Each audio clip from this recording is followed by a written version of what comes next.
Gaddafi at one time yajja yevugira gaali ekyasinga okumbeeza popular mu State House. I was the only one who could forego the Libyan trip. Nga ate nti dola oba 15 bazikuweera brother Gaddafi. Teri kusasula wote, teri kukola ki byonna bibeerawo. Naye nga teri mwenge olunga nkyagunywa nnyo. Baali banzitidde mu kinangane twagenda n'omuvuka okulera mpeyaz kati yafa. Yagenda n'eddola emitwalo 5 mu advance tugenda ku kimeeri ky'Abayitale kiri mu international waters mailo 15 okuva e Tripoli ewali endongo teri police. Bamukuba atamidde sente azijjayo aba foreign affairs basasulanda. Naye nga juice wamufuna. Juice yaliyo. Naye nga teri police saddayo. Yoba andire bwendaba bana abatamivu emukuba emiggo nze nakigenda mu nkimanyi singa nze gwe muyita nemba buli ati you can sleep well you even olya n'emmere bulungi nnyo bakuba muko. Kati bamafia bafuga eggwanga lino bano bonna bamulaba waggulu tebaliimu mafia gulinga muliro ti awo kakati awo tulina okuteeka abantu kakati as a result mafia erina amawulire. Mafia egira public opinion. Mafia diverting attention. Byonna ebirina mafia yawa. Ate nze mbetegereza ebbanga lino lyonna lya myaka 7. They are highly intelligent people. They have the best lawyers in town. They have the best doctors in town. This kati batudde kuva ku saa 11 ennakawo bakaabuka. Balina ensonga zaabwe bazimanyi nange waliwo pazeero. Naye golowooza nti abasajja abo walowooza nti bali bweru nti batandise okutuula esaa 11 and this has been their practice. Batuula parliament yeebase buli muntu yenna yeebase. The only awake people at that time is Museveni and the mafias. President yeebaka ne bamafia ate bamuli ku lusegere bwe bati kakati mmwe kyemuva mulaba nti olwokuba bamafia baalya muntu institution zonna baazirya nabaga nti mu Uganda tudde twali badde n'abagezi basatu betuwuliriza. Professor of medicine, professor of psychology, professor of political science ne professor of economics bokka betwetaaga mu kiseera kino. Teboogera baabawamba Law Society bateekayo omuntu waabwe omugezi ne bamusuula kati amala kufuna biragiro eri remote. Professor of political science taliyo baafa waliyo ndebesa wa history. Professor Wegundi wa economics waliyo omunga bamuyita obaani gwe baleetanga mu bivulu byabwe oyo nga gwe bapromotinze kuba amawulire gaabwe gamupromotinga kakati abo bafu aba psychology bafu nti today soko tunulire Brazil bali mbweraliikirivu mu Latin America. The minister has resigned after 1 week. Why? He cannot work with the president who is a political wound player. Akawuka yakalekawo ne kabasensera. Kakati lockdown nti economy efa. Ono baawukanye ono principle 1 week. Do you know what it means to be a minister in the Brazilian government? Do you know what it means to be an advisor to Trump? Advisor of President alabikira ku mikolo. Kakati yabayiseeko mu kumweno crisis. The title inflated the title. That's why some of us we evaluate ne tugamba nti omwana bw'akaabira essimu bw'otegeera omwana alibeera omugezi bw'akaabira essimu ne bagimukuba ne bagimuggyako bamuwa ekiddole ng'akikanyuka lwaki ku kino kyo tebankuba kitegeeza kifu. Omwana alibeera omugezi bw'omulabira maama we bw'abajjamu akaleega amanya agenda kuyonka bw'ajja mu peti talina interest ate awo ddadi we kati buli omu amanyi federo yeegyeraga baana tuba traininga laba omwana ono lwaki yetegereza maama we ng'ayambala yajja kuba mugwagwa mulenzi akaabira bbeere. So we evaluate this thing. Kakati gende wa Trump is fighting with the medics. Tine vaccine toyinza kugitutwaza misinde. Vaccine tesoboka at this short time. But this man wants to ye politician. Politician inakaluka November. Ye politician. by the time they will realize nti How vaccine much to politician? What use kyagamba? Eh. Nti oba muli mutya? Oba Eh. muli mutya? Eh. Oba oli mu mbeera Eh. ki? Kasita olonda Trump. aha Une bumala era n'ofa. na zino package zonna kuliko bifaananyi bya Trump is a real politician ne baga nti a politician is obsessed by winning an election a revolutionary nga Museveni akaluta katya yayagala bantu be kubeera bulungi kakati tubaawula nti ye Trump bano ba doctors bagaleka kutwanguya tewali vaccine esobola kukolewa tugenda kukera olowooza ye tabimanyi ye Trump tabimanyi talina dokita we ye ayagala kubuzaabuza bantu bano if it fails I'm ready nze nondebwa mu November bule myezi emeka sinza kubaddiza mu vaccine ne president wano yakibakolako yabaga nti mu nnaku yagamba atya yagamba nti mu nnaku 36 amasannyalaze gajja kwala mu ggwanga ng'ennaku 36 okujja kufa abalina amagezi ffe tuzigabanyamu emyezi giri emeka yaga in 36 months we shall have sufficient power. If you divide 36 months into 12 ofuna emyaka emeka the president could tell the public nti mu myaka 3 mujja kufuna ki amasannyalaze Watandika kubala mwezi. era kyobola naku 14 naku 21 naku ki ate oba kino ane kijira mu kisiibo kimumanyi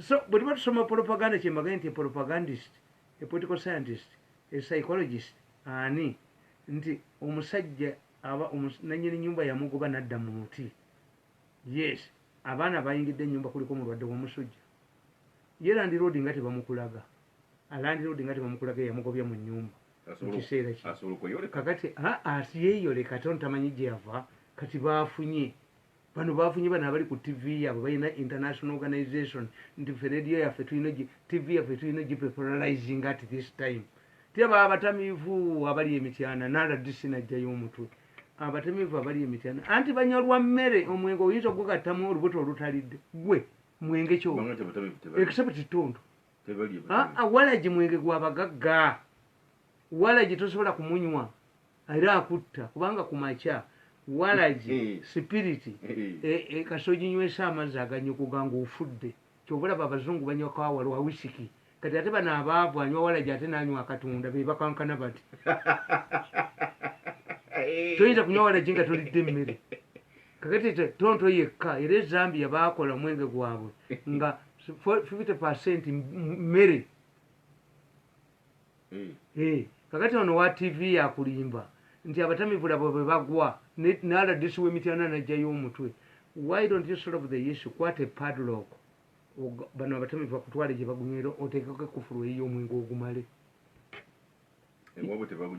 anti kyenkubuulira nti bano bava eno TV yo eyagala to market itself at this time which is a good strategy buli bwe twogerako public response bwe twogerako public response kakati bajja kukuŋŋaanya n'abalamu abatalina logiki nze sibagaana kubawa abatalina logiki nti myai can analyze kakati nkuga nti professor wa psychology tetumuyina professor wa political science tetumuyina kakati mmwe olw'okubula logiki nti kankubuuze why do we display voters registers okumanya betulina abagenda okuna nabatali abafuna abaki nabalamu kati omuntu akugamba atya nti mu lwendo gwa Uganda ogwabakwatiddwa gweyongera bweyongezi kabalwadde abalwaki tagusalako okutubuulira abali dispose kyenkubuulira lwaki kusigala constant why don't you remove the same way you remove dead people and those who have transferred to elsewhere from the voters register to make it appear accurate. Why don't you deduct those who have been cured? Yes, they were infected, but they were cured. Why do you continue making the same number to rise? Those are registered cases. Guno fabasoma logic. Logic mathematics. Logic to mwepankako. Logic mathematics. Bagala kumanya registered cases. Anti kugambe that's different.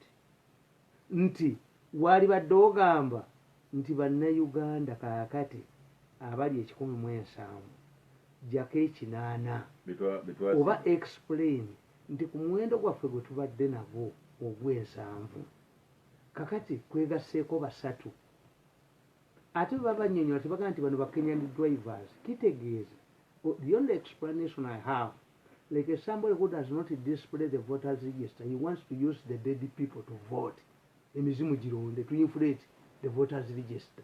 These people, their changes, what they want, they must, this figure must be maintained. Why? Every sick person gets $65 per day. Okuvawa. Ani azivawa abalwadde. Buno bubbi leadership's economy. So, and as a result, ekintu kino kiri inflated. Yes, and for tusoma logic tuyina kyetuyita unexpected result. Why do I continue to suffer, to sacrifice in my house without food if the number is increasing? Kitegeeza yo formula nfu. Atoyagala ofuluma ate gwe yongerere. Yanti enfu formula nfu kandi twaligambye tetulina.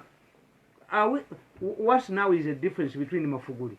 Magufuli is a professor of chemistry. Explanation ya Magufuli yoli gye yaŋŋamba gundi Dr. Gundi Magola. Magola yaŋŋamba is an expert in viruses. Yakola coronavirus. Yaŋŋamba nti once a virus is allowed to kill people, ngegende bakwata, it loses at one particular time. Kakati naye kitegeera nti Magufuli kyakoleraku kya chemistry. Nti eggwamu amaanyi virus eyo eggwamu amaanyi. Ne Trump teyali alowooza nti virus ekola you only treat the symptoms. Kubanga kakati nabano bagenda okugezesezaako balina okukwata gundi balabe bakuteekemu akawuka kalinga bakasi balabe antibodies zo oba zirayizinga kiki ekikaleeta ko kennyini kaleeta kinga kakutte. That was Mafuguli. For us, the president being Muyekera, ye ya moving cautiously. Yakugamba nti abange tutte ku bigere. Wabaawo ekintu ekisalabatira mu bintu. Otta ku bigere abaga tukiyita kutta ku bigere. N'owuliriza kiki? Era egundi omanye ebintu ebyava mu military. Bw'osoma kakati bo bannaffe bawandiika ng'oyo omusajja Sanzu yawandiika ekitabo kye The Art of War emyaka 35 nga Yesu tannazaale mu Aristotle mu ekiri. Era bwe bakikyusa mu 1977 ba expert ba America ne bakikyusa abajaasi baaga nti tetwalifiiridde mu Vietnam singa twali tukitegedde. Sanzu yakusomesa obuyekera. Naye ate kati nawaffe mu Buganda sooka olabe kati abasala nkonge bayinza n'okuba nga tebamanyiri nkonge mukyafu. Erinnya Kitawe yegerese mu nkonge. Jjajjaawe yali nkonge waayi. Jjajjaawe yali akumandiza ekibinja kya Buganda ekyamagye ekigenda e Bunyoro. Abanyoro ne beekyuka mu nkonge. Kakati Abaganda ono n'agamba abaserikale be nti mwegendeeze enkonge ezo. Abanyoro ne bavaayo. Naye Abaganda muyina edda okumutulabye mutya nti wekwesewa. Kwe kumutuuma nkonge. Kati walijja erinnya nkonge mwe lyava. Bwe yajja wano was a celebrated man. Nti nkonge Abaganda muli balogo. Twekwese mu nkonge era ne mutulaba. Abaganda nti mwegendeeze enkonge ezo. Mwalibeeramu abaana. When the Banyolo are already hidden in the Nkonge, mumuva bubasala Nkonge, jajja. Kakati, nti ye president, bino bya military. Nti, soko, umukanda akita kutta ku bigere. Appear as if your feet are dead. Stop, tayinza kuba yimirira omulaba ajja kuwulira. Toyogera. Bane mutte ku bigere. Weekalungu wuuyo. Kitegeeza musota. Nti omuganda amuyita weekalungu. Era omuganda tayinza kwogera nti omusota gunnumya aga nti ekiwuka kinnumya. Omukazi yafa nga buli abapakasi yali waka nabo. Omusota ne gumbojjera mu nnimiro. Nabaga nti ekiwuka kinnumya. Omuganda tayogera nti musota. Bw'ayogera nti musota. Anti sound omusota guno guwuliriza ku sound ne movement. Kati gw'oluwulira mita 4 ne gutabula obusagwa. The science is step on your feet. Kakati gwo tegutabula busagwa. Guyinza n'okuyitako. Era Abaganda baba kuwerekereza baga nalongo ogenda ngodda kakati bwe mwalyanga emmere nga musirise. Kakati ko bwagawuliranga silence n'egundi.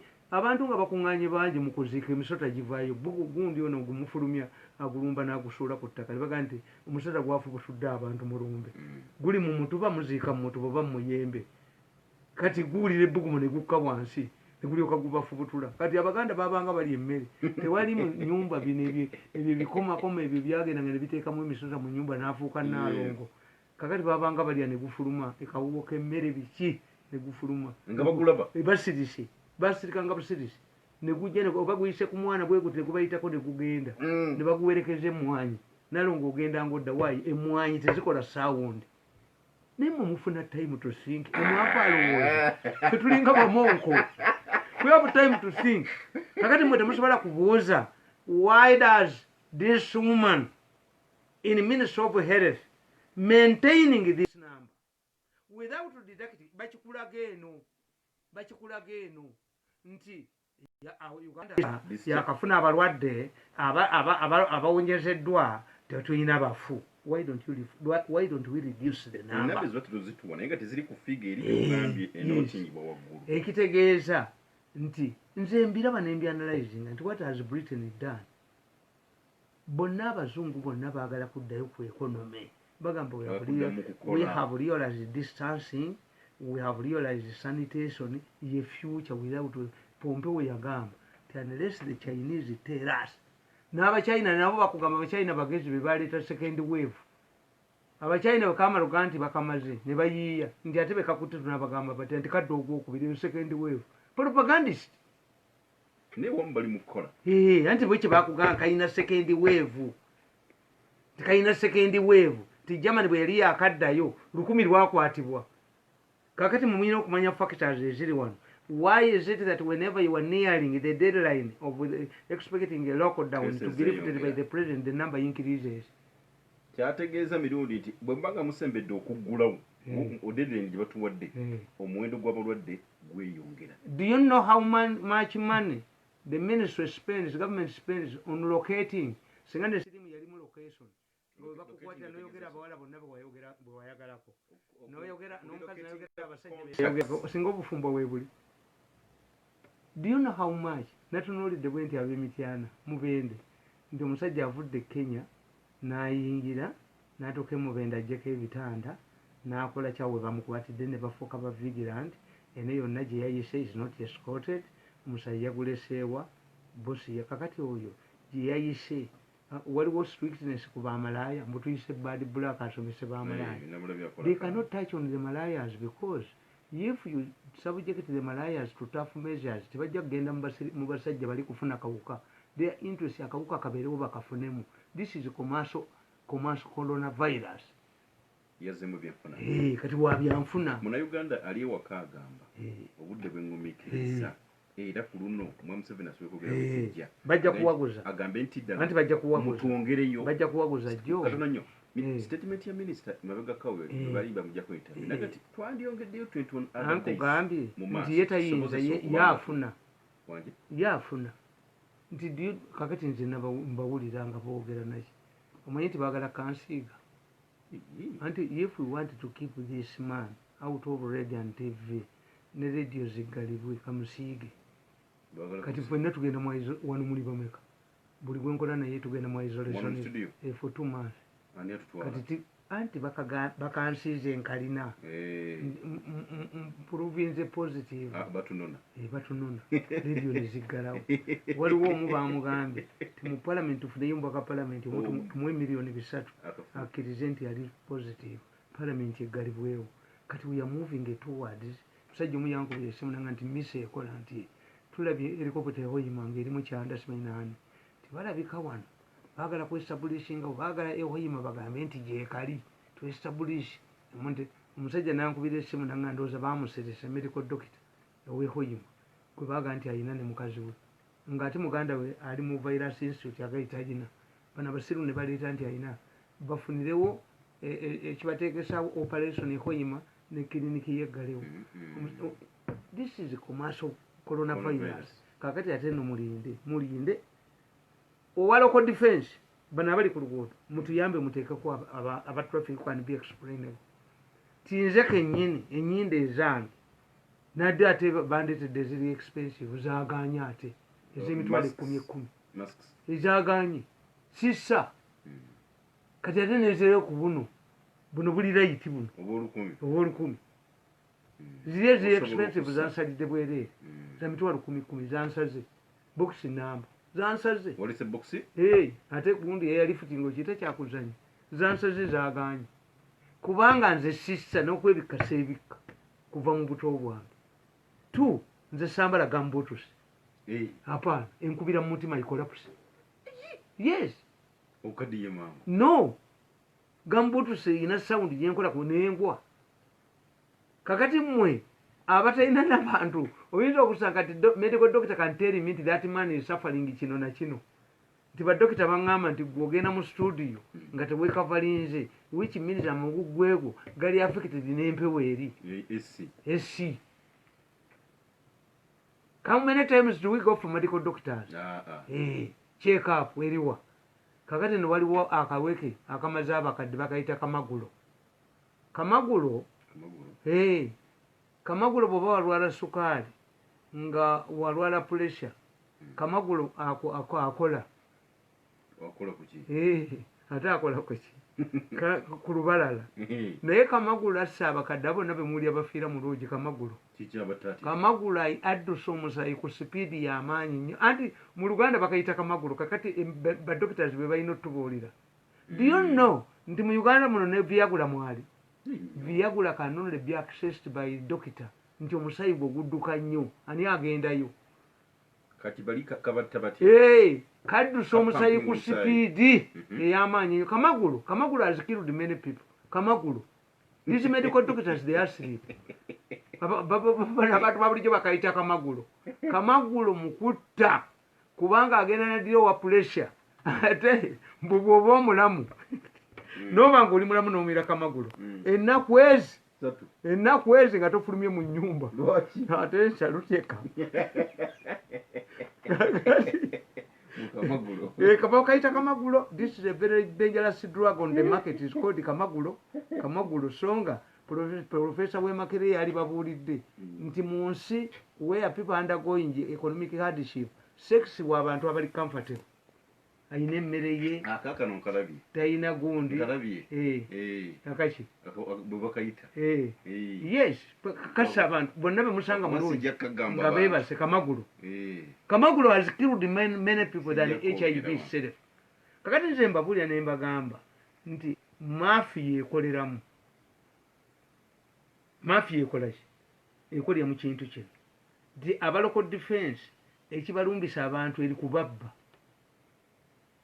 naye waliwo gwe nalabye Kamuli baaba owekamuli oyo eyakubye abantu ajja kufa ne kadanga omusajja bagenze kukimaddagana mukazi we lya Sirimu twalwanye naye twakoze tutya and this the problem saka those idiots these spokespersons of local defense of the police bana bali ku local level your role is not to defend these people leka kwa bali provoke nedda abantu bajja kubowa local defense bamutte bajja kuba ku road blocks aba bali mu villages ayisude Kamuli man analoga nti idiot omusajja yatweyagaliddeko era olumala okuwona nga tumutwala mu court you need you not a police officer that man is not supposed to be no mutani wange ayasomesa namugamba nti byobonyonyola abantu how come that a soldier who is trained highly trained to go to war that UPDF teta abantu how come that local defense teta abantu is because the training local defense ina element jetainamu yatendekebwa kutiisa that can work in a foreign country local defense is foreign countries Machiveri yawandika ekitabo mu 1886 yakugamba ate Machiveri unlike bwe batusoma ba philosophers tubategeera Machiveri yali ku minister mu government ya Italy si yali musiru naye Machiveri akugamba nti police bwoba yagala okukola police eri effective giteekemu abantu abatali baggwanga lyo abatali bannansi be bakuba abantu emiggo ame tugiteekamu ba foreigners yabawo ekyokulabirako naga nti twaddira amagye mu Italy tugateekamu ba foreigners what happened bwe balumba ekibuga Florence batuddukako foreigner talwanira watali waabo onaya kumasi era kyovolaba ebbaluwa wagirabyeko ebbaluwa mpozi ngeri feke eya Major General Mugamba gye yawandikidde President Kagame His Excellency nga muga nti omulimu gwe wankwasa mu Uganda okusolicitinga obuyambi tuleme kukwata ku reserves zaffe nagukoze bulungi abantu baffe wano be batuwadde obuyambi Minister wa Finance yawaddeyo $1 million Minister omulala yawaddeyo $6,000 abo bammwe abo mbayita bammwe wante bannabawo basapotinze COVID-19 e Rwanda yes because they are not your citizens. Wano tetuna babbawo. Ate tebalina double citizenship. Kati we muteeka mu finance. Kati eri balinayo. Era baganda bakuba nti Sebageya nga Namunya ali kunju. Kati can you defeat Rwanda? Eri balinayo ki ekibawo. Yanti kyekitegeeza. Nti era blood is thicker than water, very. However much, era president yali alowooza, manya gundi Habyarimana yali alowooza. Tibodi Abanyarwanda basigale mu Uganda babwe ebifo bafuuke baminisita bajja kwerabira, never tebeerabira waabwe. Omunyarwanda teyeerabira waabwe. Ordinary baganda bakuga nti Omunyarwanda bw'omuwasanga era ng'azaalimu omwana ow'e Rwanda. Rwandese used to go back to pay tax. Abanyarwanda bawulyanga leediyo yeewaabwe. Nze nawulyanga leediyo gundi. Omusajja bamuyitanga Semisago. Era I went to Rwanda and met Semisago nga press secretary wa Habyarimana. When I was a kid, Radio Rwanda nga bajiwulira Omunyarwanda used to go back home to pay tax. Omuhutu akola mbikajjo. Bayina ewaabwe. Kakati bana ba local defense balabika ati baateekamu baawana. No.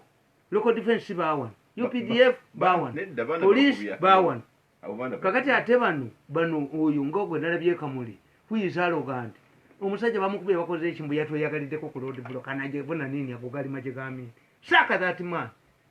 Sabite giyo omusajja oyo Kamuli n'omutwe gwaddeyo emasindi mu training. Is unfit to speak for the police in Kamuli. Embere eriwo yino. Bannayuganda amatuba gawagala bwe bati. Balindiridde okwogera ku Museveni. Nabagamba nti President Museveni kasamala okukola ekintu ye ng'ali bw'omu kasita kikasuka mu public ng'ababbi bakiyingiramu.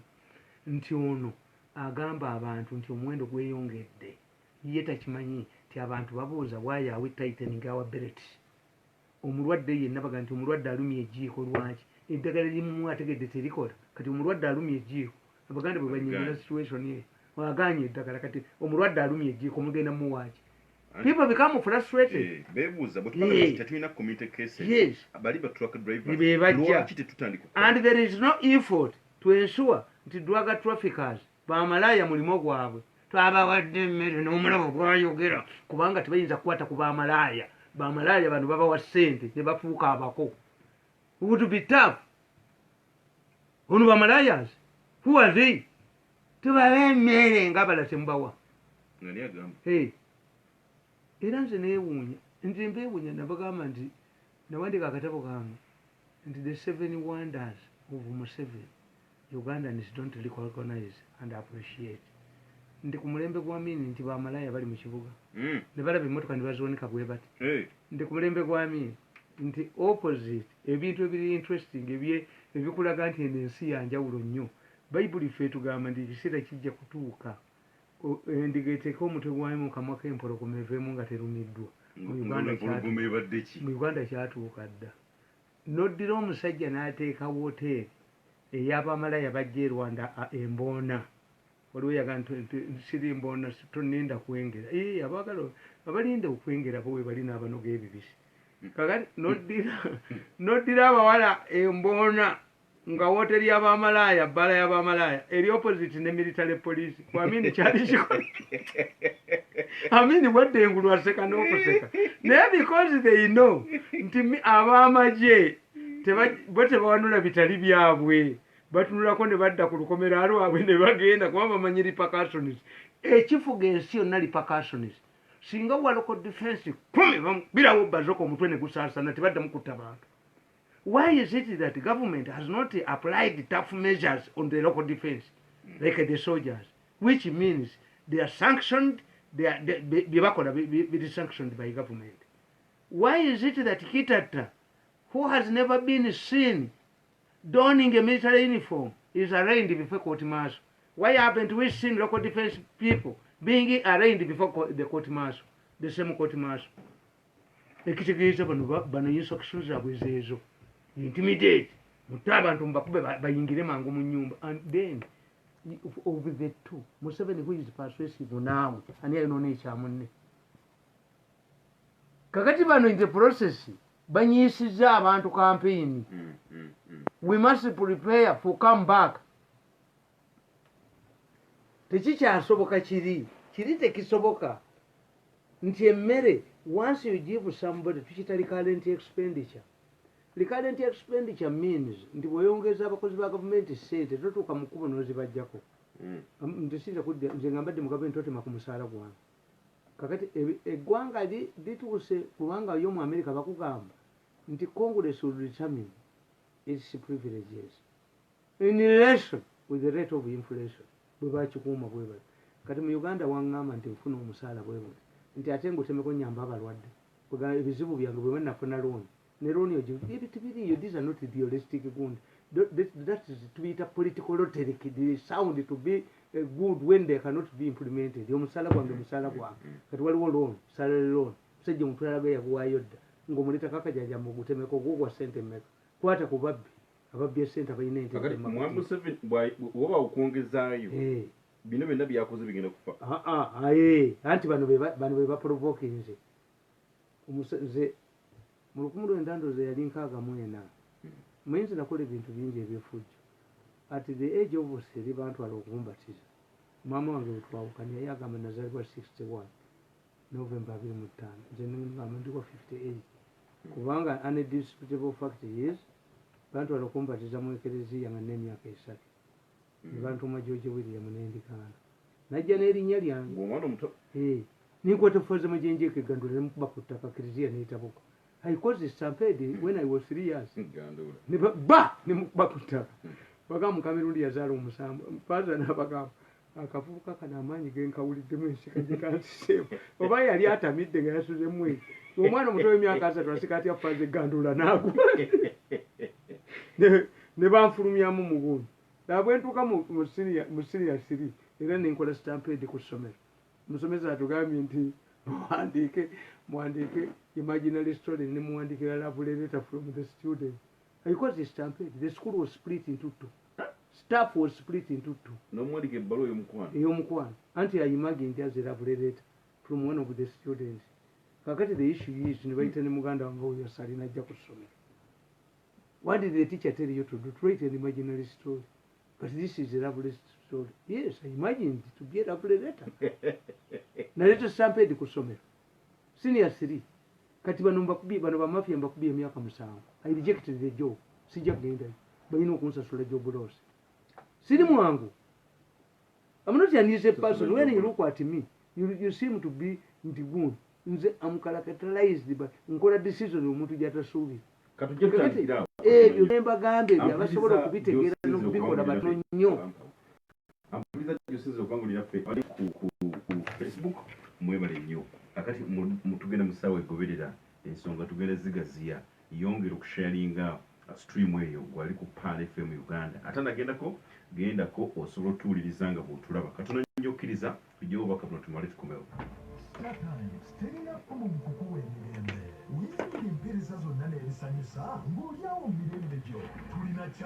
Mwebale bannaye mwebale twagala obubaka tubulaba buli omu bw'oweereza twongere okusharinga mu groups ez'enjawulo.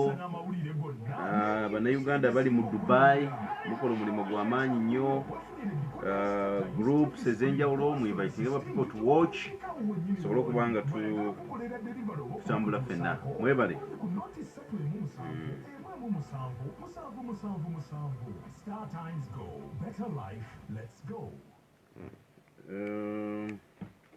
Okay. We can help stop the spread of the novel coronavirus. Wash your hands frequently. Avoid touching your eyes, mouth, and nose. Cover your cough with the bend of your elbow or tissue. Avoid crowded places.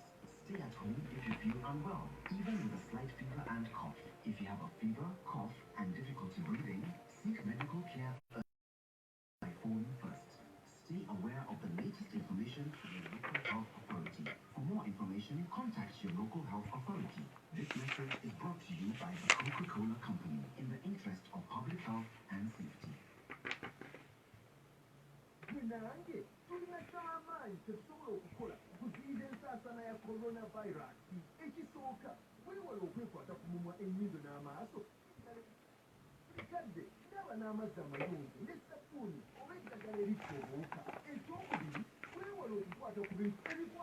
Abantu abangi ekyokusatu ennyindo n'emimwajo gibikkeko bulungi n'ettishu okolola oba oyatumula oluvannyuma ekigiteeka awasaanidde obubaka buno bukutuusiddwako Physical Uganda Limited abakozi ba White Star Magic Detergent Powder ne Magic Bar Soap.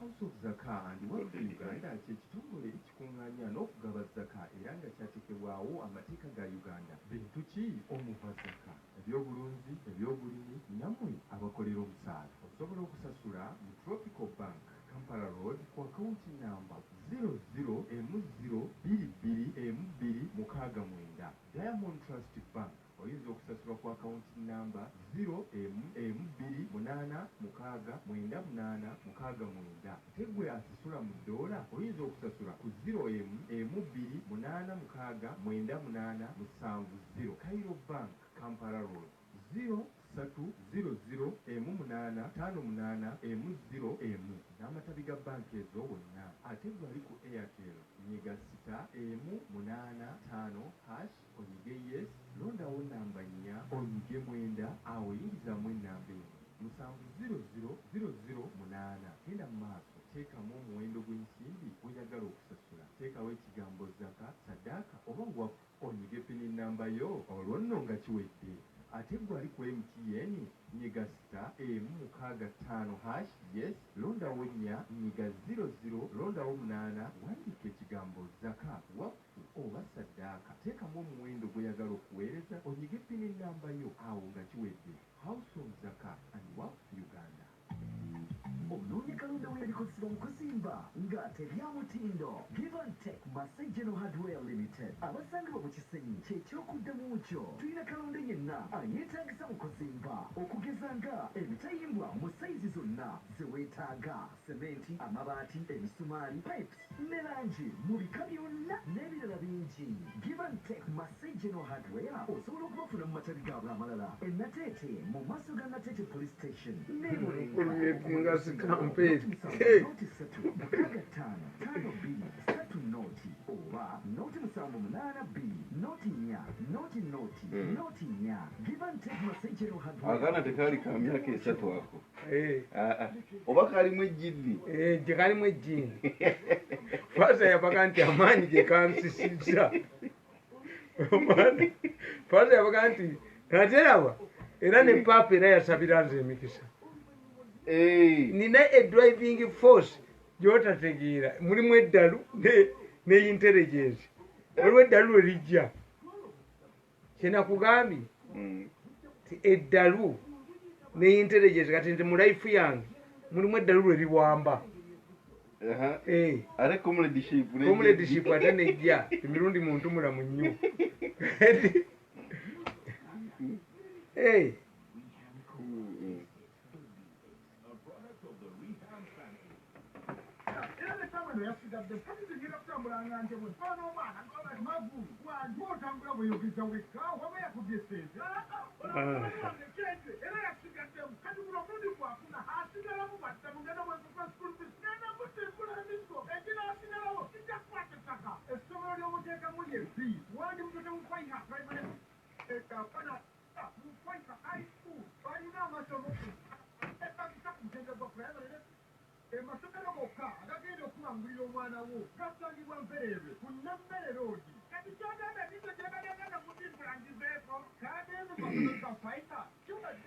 Kiwedde nkwebaza webale dakika 6 zino zaawukanye ku ssaawa 4 mwoyo gwa ggwanga the Patriot kwe tuli. Mbeebaza nnyo abatulaba ku live naawe osobola okugendayo. Waliwo okutema mirundi nti omulimu guno ogwa covid Museveni gwakoze gufudde gugenda kufa. andi ngobuulira negamba ekyo njagatukiveeko nga tonangamba katono. Waliwo cash bonanza owa palamenti gwansimbi miliyoni 4 ez'abantu baweereddwa okusimba ekiteeso. Kakati ebitufaayo tugenda bihanga kati kino kikulu nnyo. One, mafia yo taking advantage. Era mmwe kakati kambabuuza, by having just one source of foreigners, how the foreigners can enter Uganda in an official way is by driving truck, fuel trucks, What if we had closed the airport? We have not closed the airport and closed the borders ekemafuguli. Singati tuli mu 12. Singati twaggalawo border kuba source emu bano bagipula ina multiplier effect. As the president says, we shall not stop the borders. The mafia sat down.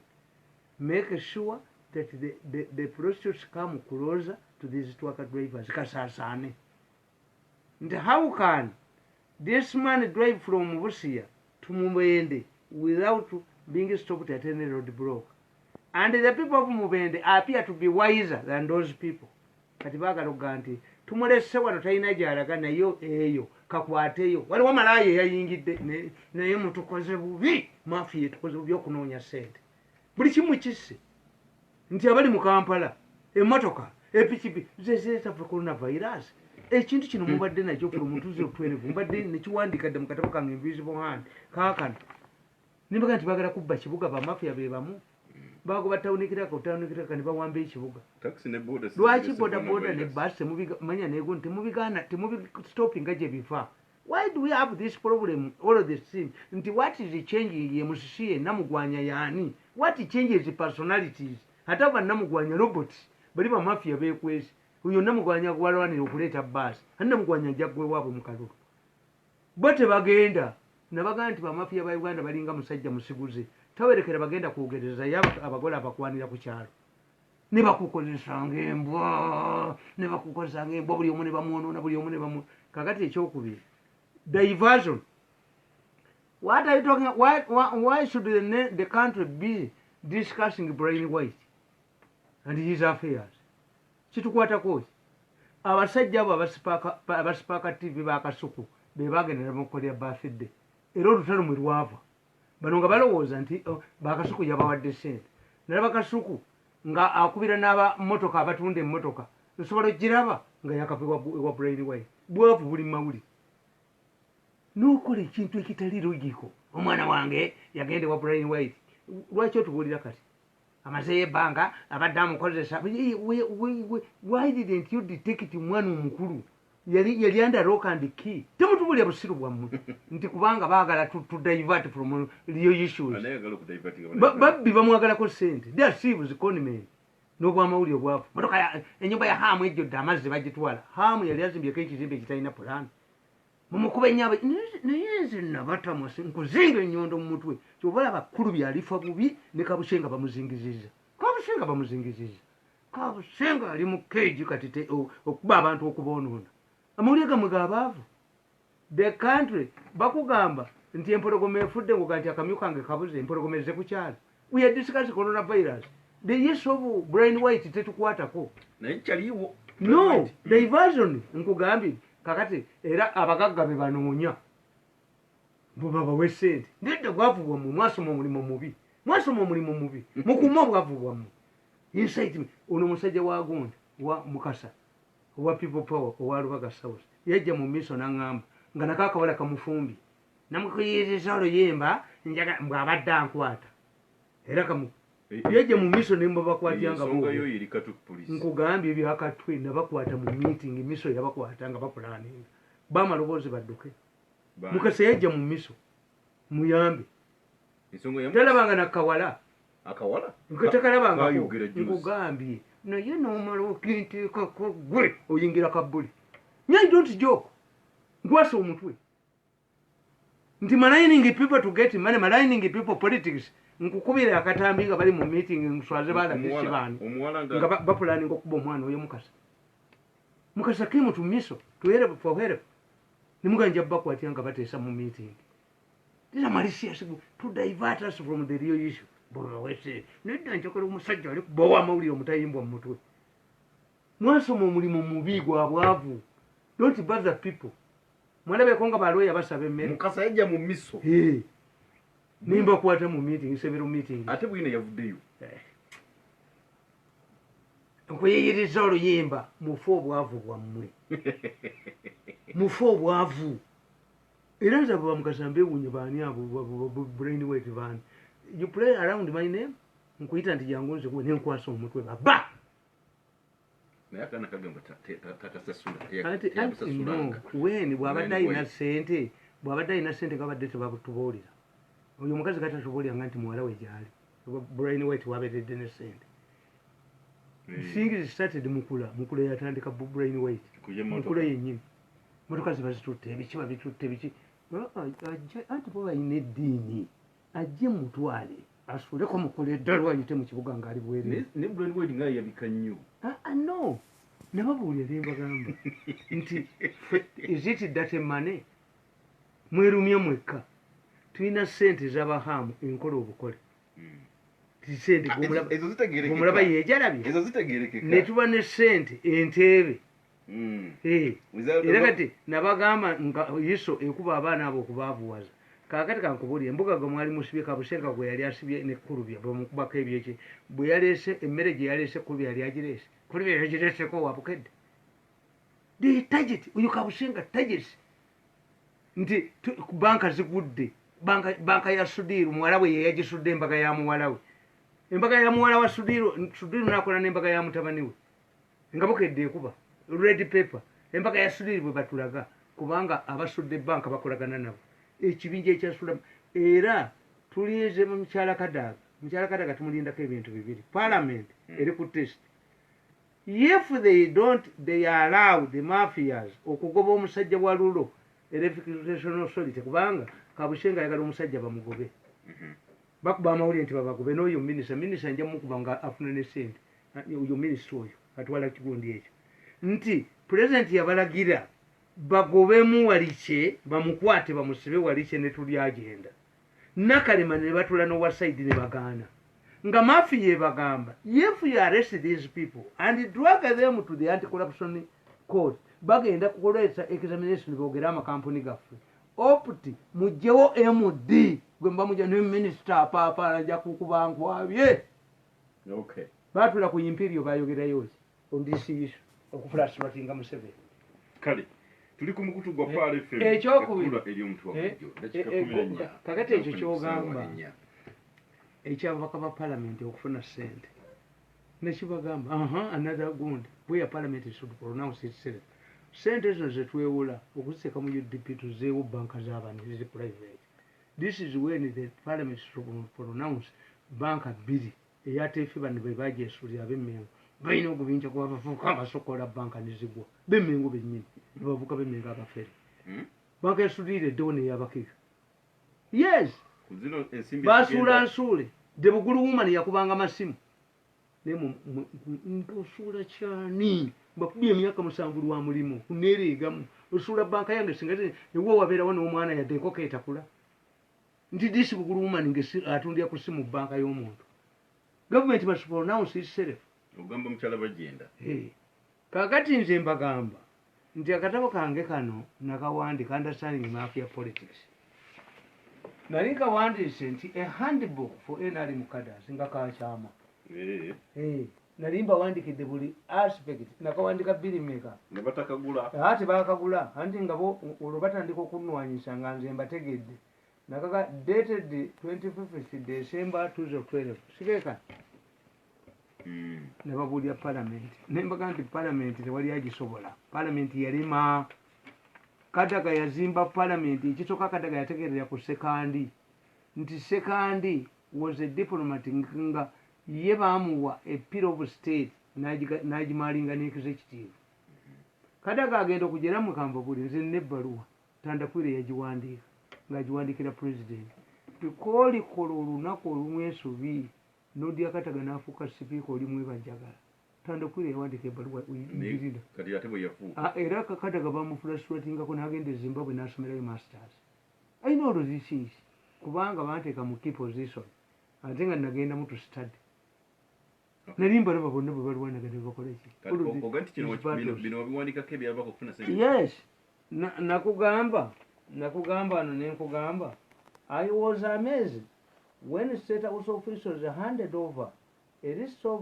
RDCs to the President Parliamentary Committee whose bias against the President is obvious even to a baby. The committee, the Presidential Parliamentary Committee under omusajja ono bamuyitaani nagendako ewaabwe mugikwate ko baali banzitiddeyo omusajja alina amaanyi mangi ewaabwe ate nalimu gye yagamu tinkasiimire kana Barnabas tinkasiimire. The committee recommended the sacking of RDCs because they knew that it would undermine the president. It was intended to prove to the affected RDCs that the president could not protect them. In my opinion, Parliament cannot verify one's academic qualifications. This is the role of courts because parliamentarians themselves have had this academic problem and have always been referred to the courts. In order to undermine the president, the committee ordered the scrapping of State House scholarships because the scholarships were giving the president political mileage, which had to be undermined. Interestingly, Parliament was not abolishing the scheme. It was rather being transferred from the president to the Ministry of Education. Parliament yali tinkasiimire bwekibatamumanyeko tinkasiimire bamuvunaana nga kawo w'ettororo ne bamuvunaana okubba embaawo ng'aladisi wali bamuyita mulowooza. Tinkasiimire bw'afuuka MP era Ssekikubo yamuyimira baalabagana dda. Tinkasiimire yajja akakiiko ka Parliament kyenva mbaga nti intelligence yammwe tekola. He so wouldn't have allowed such a man to head the committee. Ye musajja y'omu eyali akuba Miriam Kyambadde nga bagoba nga musi amukozesa bagundi. Oyo omusajja tinkasiimire yagamba gundi nti if you believe that Museveni is in charge, tell him other people have taken over from him. Tinkasiimire oyo omukazi we yahumiliatinga Miriam Kyambadde. Ne balyoka bamuvuma buno obwamawulire bwe bawadde sente. Teri kibi nga mwavu ng'owamu mwavu asaana kukolimirwa. Owamawulire mwavu mubinyo. Remove these poor people from journalism. Ati they are mercenaries. Babagula buguzi. Nti kyebukwata kituufu. Kakati kwolwo bwavuma Amelia nga bwe kifaananyi nga akanudde amaaso bw'ati. Eventually who won? Omukyala Nyakana ekintu kikyali kikye. Ne bamufungula ne bamukuba. Enkya ne baprayizinga poliisi ne yeetondera oyo omukazi gundi. Ono gwe baakuba si mukazi. Where was Matembe? To condemn the brutality, City Council brutality on Nyakana's wife. Omuntu muko omusajja wammwe akulire n'ali mu mugonde atula ne ku seeke Nyakana. Kaakati oyo gundi ne bagoba baaladisi Lugasa Kintu gundi Sekabanja bagoba baane all the RDCs that were supporting Museveni babagoba. Yes. Era kyova olaba nti oyo gundi musekerera ono owegenda sakwa Abaganda tugamba obwami tebabuwoza wagenze kati Sakwa is going to court. He is giving court powers to simulate who should be an RDC. Most of the RDCs could be RDCs, the current group of RDCs. Constitution yakugamba an RDC shall be a retired senior civil servant. Wakolawa, senior civil servant retired kitegeeza ki? Former permanent secretaries, former cows, former chi. This is different. Kati kitwale yo abalamuzi bakikwateko ekigenda mulya agobese ne banne kubanga bala DC benyigira mu kulonda benyigira mu biki. Kakati president bamulekera ebintu bibi bya China advisor nabo bajja batwalayo mu parliament olabe kubanga bagenda ne benyigira mu politics waayo. Kakati gwe Sakwa bagenze ne bakola ekyobusiru mbu family yoli yafa kati evuddeyo egenda kuwabira bali. We know this is a Banyarwanda family. Omusajja omukazi omu yazaala abaana 9 bano baamulala bonna Banyarwanda. Era what you don't know si kyekisoose waaliwo family ya Gonde omukyala ono Mutagamba Mukoki baawe Mutagamba yakolanga mu Bank of Uganda nga Munyarwanda nga ambassador wa Uganda wa Rwanda mu Uganda ye Mutagamba. They were related, closely related. Ambassador nono tata wawe omusajja bwe yaddayo e Rwanda bano bamutagamba ne basigala wano. This is what is happening in the Jinja. Kakati nkugamba nti parliament yamera, parliament yajirira Museveni. Si separation of power. Ngene kata katana gendayo parliament nemera yategera weaknesses za Gondi wano. Naye nkugamba olwo baana disi bonna bawagira Museveni babagobye ate mwana wange ye bwe babagoba ate waliwo eyagendayo n'abagaa nti nti mwabagobye nti kale nze nja basalirawo abo bakintu baavu Ssekabanja bakamuwa omulimu Lugasa yagenda n'okulaba pulezidenti ekisozi ne bamukwatira mu musiba w'ekibiri mu kkomera namala kwogera ne bamuta Lugasa a former RDC of Kampala you put her in prison nti trespassing against ekisozi. Why don't you tell this old woman you are not on appointment, leave a letter here. Bamuteka ku pick up Lugasa ku police Mbalala. What type of people are man ne Lugasa omusiba kubanga balowooza nti Lugasa azebba waabira. Whoever give Museveni an alternative source of information must be 100. Bayinza okuga nti gwe abaseeka ne babatuma aba PP oyo muzeeyi tamwagala mulaba amutawanya olwo ssente zo baazikuba muzeeyi kuba laaleggweko nga goli mu isebwatiriidu kakati nkugamba nti paalamenti kasa yamala okutegeera nti executive erina ababbi bangi beetasobola kukwatako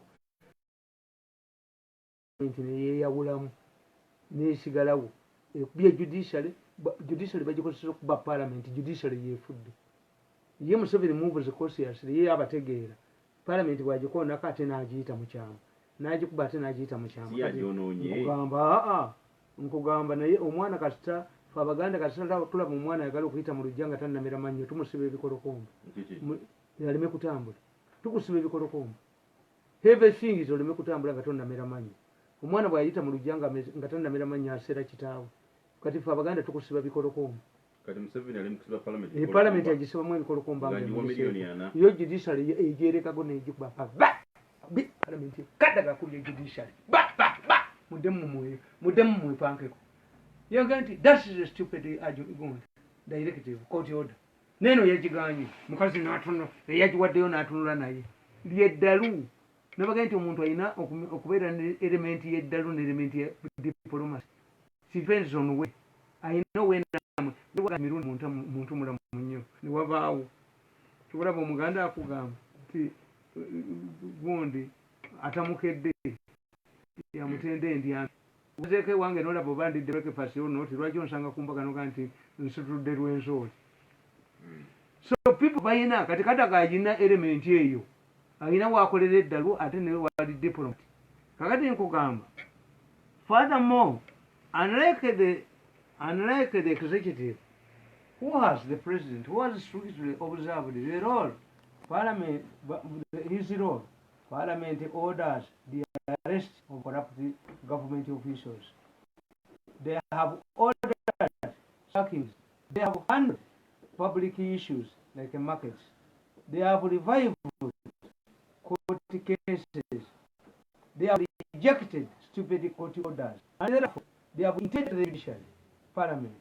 The IGG, other institutions, IGG, and other government institutions in Nigeria, they have successfully insulated themselves from public scrutiny because they are perceived by the public as an active parliament compared to the two pillars, the executive and the judiciary.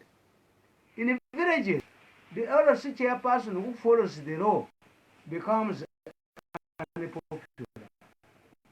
People want action, not legal jobs.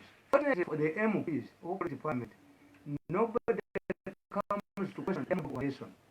The media wrongly believes that the parliament is complementing the executive. Parliament yawaguza abalamuzi badde mu kusala emisango gy'embwa judiciary neefu yembwa yes judiciary nga bamafiya bawamba judiciary kakati abalamuzi ne bajja beepankira ku parliament nti omulamuzi agamba nti parliament njiwadde koodi order tefulumya ssente wootya kadaga naga nti attorney general come and explain to us unayogera biki a court order is a court order namugamba gwe genda court order teyinza kuba ya busiru ne chief justice naga nti court order is a court order mumpa omwana omukyotala nga nze ndi muddugavu atwala omukyotala oyo paka omukulu w'eddwaliro lwanajja ani akulimba a court order must be a court order as long as it is a court order. You cannot hide behind a court order. Ne basala emisango egikuba parliament, and I'm telling you what parliament is going to do abalamuzi tebayita muyo egenda kuteekayo pro ng'emala bakozesa ndagaano. Parliament nabaga nti a coffin cannot win a battle against a grave. Anti kankubuulire ekya miliyoni 2 yazirya. Anti nabaga muzize kale muzize wekugonga bafunye mmeka kati. Nabagamba nti as long as parliament is there temwine kyagikolera. A grave does not engage in a battle with a coffin. Ngekufaako ki? Ani grave? Grave ye parliament. Judiciary is a coffin. Ijejimira. These are politicians. Kyenkugambye nti the battle is between medics, politicians in USA. Kino kyafuuse kiriiro. Anti kugambye nakugamba muna Uganda nakugamba nti group nababulya emu ku group eziri mu parliament embagamba ambitious young MPs. This is a group comprising younger people in parliament. This is the dominant voice of parliament. Their bond is built by the following factors. 1. They are young and view themselves as future leaders. They have realized that it is easy to get quick money from the confusion both in government and the outside world. Number 2. They know that in order to retain their constituencies and earn public trust and cover their footmarks, they must take on the executive and the judiciary, which they have successfully done. They have reaped their political benefits. They are always quoted by the government. Our government gives more attention to the trouble causers than in its ranks than those who support it. Wagira Museveni bajja kusuula kasasiro they will humiliate you. Kasito wagira Museveni ng'obujozi buzze. Kati okyalaba kusaasira ng'omulya emmere mwali. Envoyi wa Museveni mu ghetto omulyako mu mmere. Nze n'okuba nga talina. Kati abali ba ssente bazze. Webbiroyo ku Museveni ojja kufa bwavu. In fact, what many of our political commentators overlook is the possibility of these MPs transforming themselves into a political party. Parliament yeesibira ekintu kyayo. Parliament ne bamafiya bagirebe kati bamafiya bagatukube kadaga ku ekyo sente ziddeyo. Kadaga n'abakuba n'abalaga ze yakafulumya mmwe. Namwe mwogera n'abakuba sente zonna ze mubbye 52 billion ez'emmere eriwa. Gundi baladisi babawa 56 million each. Bali bazisirikidde gundi n'abakuba nembakuba ne bazoogera nti atwaze baterekedde kakati ate mwogera mwogera. Institution yonna parliament yagiyisiza sente nayo neefa tewali wana raising issue. Kakati ye president abamanyi oba babbi oba si babbi naye bagenda kusigalawo. Era n'okwewola sente tugende tuwumulemu ampuliriza tukomewo. Kati ezo miliyoni ana babasabye na ntono. Owa miliyoni ana ze babasabye okuyisa mwe mwabamanyiza. Mukazi wo wamanyiza nti okuwa akaboozi ogula buguzi. Parliament ejja kuba baagira mmwe mu bbenga yeddayo na gundi ng'ewunya busa. Nedda. N'ekikumi bakibawo. N'ekikumi bakibawo. Oba ogenda mu parliament kyangu naawe genda. Mayinja yagamba nti obanga amaje keera ku makya ogende Bombo. If being in parliament is easy, why don't you go to Bombo? Resign from kati katulebe is resigning. Parliament yagenda fune constituency ne yazifune. Nze omuntu afuna sente by virtue of his job. Simina kubuzi. Bana abalidde ne babba enjovu ne babba n'akamye ne babba n'emmere wamu. Kuba parliament eziri. Obujozi bwe muyina muyo parliament ebatemeretemere ebawe mumugende mulye. Muleka kujoga bantu n'omubaazi atwala kabuuyi.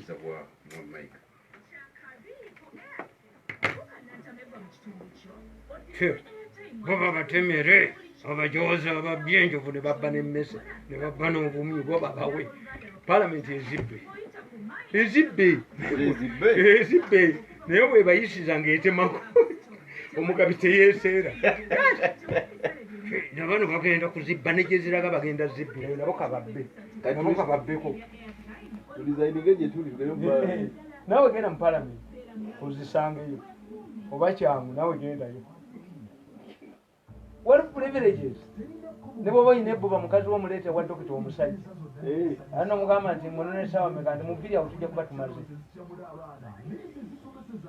ogenda ne bubali